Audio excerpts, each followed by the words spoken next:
One of the top-selling logos in professional sports is a team that doesn't exist anymore, our beloved Hartford Whalers. Celebrities are wearing Whalers sweaters and T-shirts some 17 years after the team left Connecticut. With us today, the man who created this iconic logo, Peter Good of Cummings & Good in Cheshire. And Mr. Good, great to see you here. Thank you. Thank you, Dennis. It really is brilliant, and it amazes me today, so many years later, that it's become so popular on clothing. People are tweeting about it. Young kids who weren't even born when the Whalers were here are buying Whalers T-shirts. First of all, are you surprised by this? Yes, it's remarkable. It's a cultural phenomenon. As I said, I think Malcolm Gladwell could probably respond to this kind of a thing, because it's I don't know of another identity that lived beyond the team. I mean, maybe the old, like, Brooklyn Dodgers, perhaps, a little bit, you know, but this is really remarkable. Yeah, people still wear the Brooklyn Dodgers things to say they're from Brooklyn, and people from Connecticut wear this to say they're from here. Yeah. It really has become a symbol of the state. Yes, in some ways, yes. So tell us about the history. I know you brought some sketches here of when it first began, late night. Well, first of all, let's take us back to the original Hartford Whalers, New England Whalers logo. And this is what it was, a harpoon. Yes, this was given to me as the starting point, really. And they wanted a new, fresh identity. They just moved to Hartford. There's a lot of excitement in the community. And like any project, I meet with them, in this case Howard Baldwin and Bill Barnes, and I think Jack Kelly was the manager at that time. And so you started sketching. Sketching. This is where all design projects start. What do we have here? Those actually are the original designs that I actually presented, not as a design solution, but as a way of thinking about the identity. And curiously, when I did these, Howard Baldwin actually said, "I like the lower right one."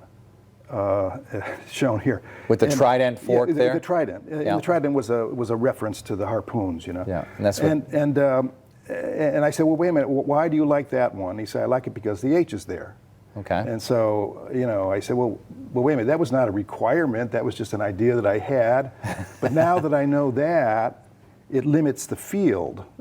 So let me have another 3 or 4 days to play with it. Go back and rethink this. Given the idea that it should have the H integrated. And you came up with this. And yes, well, this is how it started.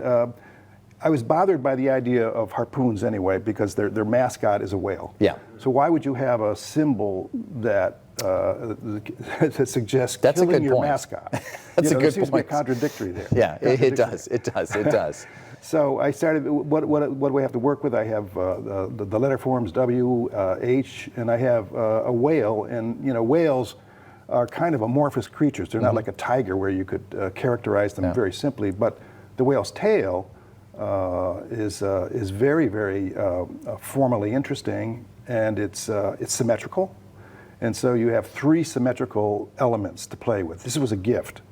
This is the final logo. It's the final logo.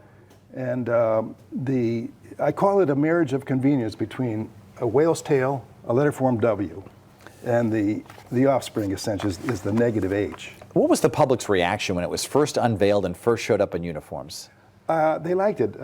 My wife Jan and I designed the first uniforms, and there was overwhelming support, because I think a lot of it had to do with the idea of Hartford having a professional team. Yeah. And if you think of that, it would not happen today. An enormous, big business. So, for example, market research, testing, and so forth. And what that does, it tends to push things into the familiar, you know, the kind of sameness. When you see your own artwork on a T-shirt worn by Megan Fox, or a hat by Mika Brzezinski, or Snoop Dogg on the Jimmy Kimmel Show wearing your logo, how do you feel? Yeah, well, it's kind of satisfying. I mean, you know, it's been around for a long time. It's surprising. It seems to have migrated from sports fans into the general iconography of the culture. It was in Adam Sandler's movies. Grown-ups. Yeah. No, I've been getting blogs, enormous amount of interesting I received something from a guy who got his doctorate on Whalers fans. And that's right. So he got his doctorate on Whalers fans. Tell us about that. Yeah. Well, he responded to another Canadian sportscaster that had it was a journalist doing work on sports identities, and he interviewed me. And then this other fellow read the interview and gave me all this information that he got his doctorate on. And it was also investigating what makes a good logo, all the components of it, and so forth. And he analyzed the Whalers logo quite extensively. Who owns the rights to the logo? Aha. Well, this has been controversial from a long time ago. The NHL is licensing it. And it's been really a cash cow for them. They are making all the profits. We have started doing some things of our own. In that we never did sell the rights or sign the rights over, and we were asked, but we never signed the document. Ah, and it was one of those things. So you have it. And it was. I have those documents, and it was never a work for hire. So it's your property. And. I still have the check for $1 that I never cashed to make it legal. $1 you were paid for that. But, so where do we go from here in terms of, can you sell items with it on? Do you plan on doing that, or just let other people do it? We are. We're doing some shirts, but the products that we're doing are quite different from what I've seen in the marketplace.